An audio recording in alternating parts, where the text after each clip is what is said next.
മഹാലക്ഷ്മി സീരിയലിൻ്റെ ഇന്നത്തെ എപ്പിസോഡ് റിവ്യൂയിലേക്ക് എല്ലാവർക്കും സ്വാഗതം. അങ്ങനെ കണ്ണൻ്റെ 2 കാലുകളും ചലിക്കുന്നുണ്ട് എന്നുള്ളൊരു വലിയ സത്യം ദുർഗയും കരുണയും പ്രതാപനും ഉണ്ണിയും മുത്തശ്ശിയും വാമദേവനും മേഘനാഥനും എല്ലാവരും അറിയുന്നുണ്ട്. ശത്രുക്കൾക്ക് തന്നെ അത് വലിയൊരു ഷോക്കായിട്ട് മാറുകയാണ്.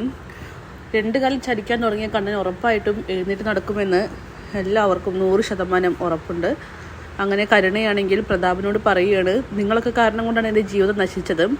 ഇവിടെ നിന്നും വീൽ ചെയർ തള്ളി നടക്കാൻ വേണ്ടിയിട്ടാണല്ലോ അവളെ അങ്ങോട്ട് വിട്ടയച്ചത്. പിന്നെ എൻ്റെ കാര്യങ്ങൾ നോക്കാൻ വേണ്ടിയിട്ടും ഇപ്പോൾ ലോകത്തിലെ ഏറ്റവും ഭാഗ്യവതി അവളാണെന്ന് പറയാം.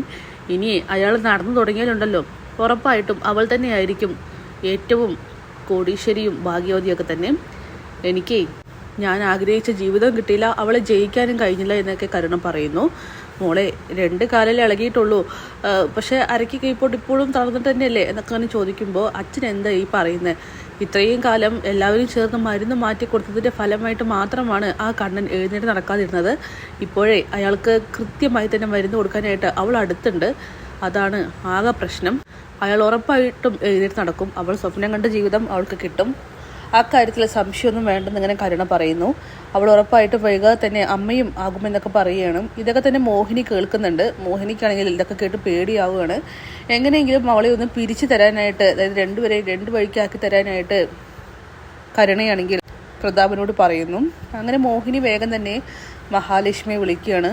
നിങ്ങൾ എന്ത് പണിയാണ് ഈ കാണിച്ചത്? ഇവിടെ വലിയ ചർച്ചാ വിഷയമായിട്ട് മാറിയിരിക്കുന്നു. കണ്ണൻ്റെ ചലനം തിരിച്ചു കിട്ടിയ കാര്യം ഇവിടെ എല്ലാവരും അറിഞ്ഞു കഴിഞ്ഞെന്ന് പറയുമ്പോൾ അമ്മ പേടിക്കൊന്നും വേണ്ട.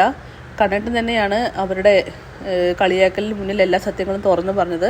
പക്ഷെ നടന്നു തുടങ്ങിയെന്ന് ആരും തന്നെ അറിഞ്ഞിട്ടില്ല എന്നൊക്കെ പറയുന്നു. മോളെ, ഇവിടുത്തെ സംസാരം കേട്ടാൽ ശരിക്കും പേടിയാവുന്നുണ്ട്.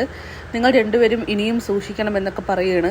മോള് തനിച്ചല്ല, ഒരു കുഞ്ഞു കൂടി വയറ്റിലുണ്ടെന്നൊക്കെ പറയുമ്പോൾ അമ്മ പേടിക്കേണ്ട എന്നൊക്കെ അങ്ങനെ മഹാലക്ഷ്മി മോഹിനിയെ പറഞ്ഞ് സമാധാനിപ്പിക്കുകയാണ്. അങ്ങനെ ദുർഗയ്ക്കാവട്ടെ മറ്റൊരു ഡൗട്ടും കൂടി വന്നിട്ടുണ്ട്. അതായത് മഹിയുടെ വയറ്റിൽ ചലനമുണ്ടോ, ഒരു കുഞ്ഞു ജീവൻ തുടിക്കുന്നുണ്ടോ എന്നൊക്കെ അത് ഉണ്ണിയോട് പറയുന്നുമുണ്ട്. അങ്ങനെ ഉണ്ണിയാണെങ്കിൽ അപ്പോൾ ഈ കണ്ണേട്ടൻ നടക്കാൻ തുടങ്ങിയെന്നാണോ അമ്മ പറയുന്നതെന്നൊക്കെ ചോദിക്കുമ്പോൾ അല്ലടാ, അല്ലാതെ തന്നെ അവൾക്ക് അമ്മയാവാൻ ഒരുപാട് വഴികളുണ്ടല്ലോ എന്നൊക്കെ ഇങ്ങനെ പറയുന്നുണ്ട്.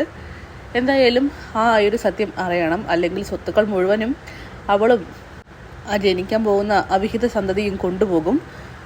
അങ്ങനെ വിവരം നമ്മുടെ സീമന്തിനിയൊക്കെ വിളിച്ച് പറയുകയാണ്.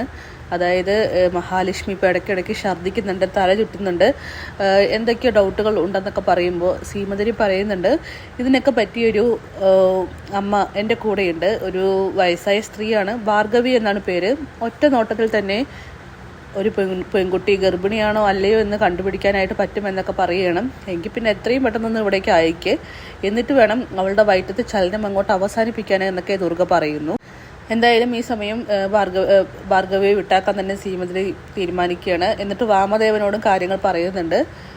അങ്ങനെ വാമദേവൻ പറയുകയാണ്, കളിക്കുന്നതൊക്കെ ശരി, പക്ഷെ തോറ്റു പോവാതിരുന്നാൽ മതി, എല്ലാ കാര്യങ്ങളും ഉറപ്പിച്ചിട്ട് മതി നിങ്ങളുടെയൊക്കെ പടയൊരുക്കമെന്ന്, അല്ലെങ്കിൽ എല്ലാം തന്നെ തിരിച്ച് അടിക്കുമെന്നൊക്കെ പറയുമ്പോൾ എന്തായാലും ഇത് കൂടി ഒന്ന് ഉറപ്പ് വരുത്തട്ടെ എന്ന് ശ്രീമന്തിനി പറയുന്നുണ്ട്.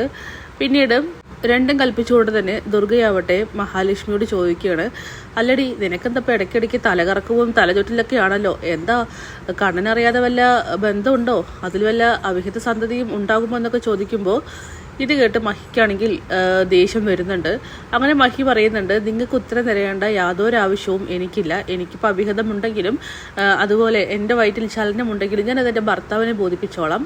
പിന്നെ ഈ വീട്ടിൽ നിന്ന് എന്നോട് എതിർത്ത് സംസാരിക്കുമ്പോഴും എന്നെ ക്വസ്റ്റ്യൻ ചെയ്യുമ്പോഴും നോക്കി വേണം നിങ്ങൾ കൈകാര്യം ചെയ്യാനായിട്ട്. അല്ലെങ്കിലേ അറിയാമല്ലോ, ഇപ്പോൾ എല്ലാ സ്വത്തുക്കളും എൻ്റെ പേരിലാണ്. മാത്രമല്ല ഈ വീടും എൻ്റേതാണ്, കണ്ണേട്ടൻ്റെ മാത്രമല്ലെന്ന് പറയുമ്പോൾ ഉണ്ണിയും ദുർഗയും ആകെ വല്ലാതെയാവുന്നു. അപ്പം അത്രത്തോളമായി കാര്യങ്ങൾ, നിങ്ങളെയൊക്കെ ഇവിടെ നിന്നും ഇറക്കി വിടാത്തത് എൻ്റെ കരുണ കൊണ്ട് മാത്രമാണെന്നിങ്ങനെ മഹാലക്ഷ്മി പറയുകയാണ്.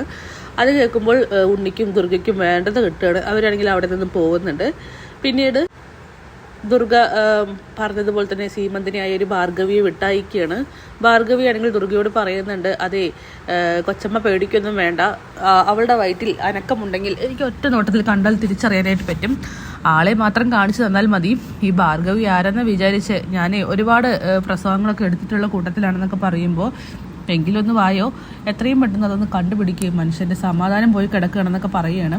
അങ്ങനെ മഹാലക്ഷ്മി എടി ഇങ്ങോട്ടൊന്ന് വന്നേന്നൊക്കെ പറയുന്നുണ്ട്. മഹിയാണെങ്കിൽ അങ്ങോട്ട് വരുന്നു. എന്തായാലും ഈ സമയം മഹിയെ കാണുമ്പോൾ തന്നെ ആ അമ്മ പറയുന്നുണ്ട് ഇവൾ അതായത് നന്നായിട്ടൊന്ന് സ്കാൻ ചെയ്യണം മഹാലക്ഷ്മിയെ. എന്തായാലും മഹാലക്ഷ്മിയെ കാണുമ്പോൾ തന്നെ ദുർഗയോട് പറയുകയാണ് ഇവളുടെ വയറ്റിൽ ചലനമുണ്ടെന്നുള്ള കാര്യം ഉറപ്പാണെന്ന്. അങ്ങനെ ദുർഗയ്ക്കും ഈ ഒരു കാര്യം മനസ്സിലാവുന്നുണ്ട്. മഹിയാണെങ്കിൽ ആകെ പേടിച്ചു പോവുകയാണ്. എന്തായാലും കാത്തിരിക്കാം കിടിലൻ എപ്പിസോഡ്സിനായിട്ട്. Bye bye.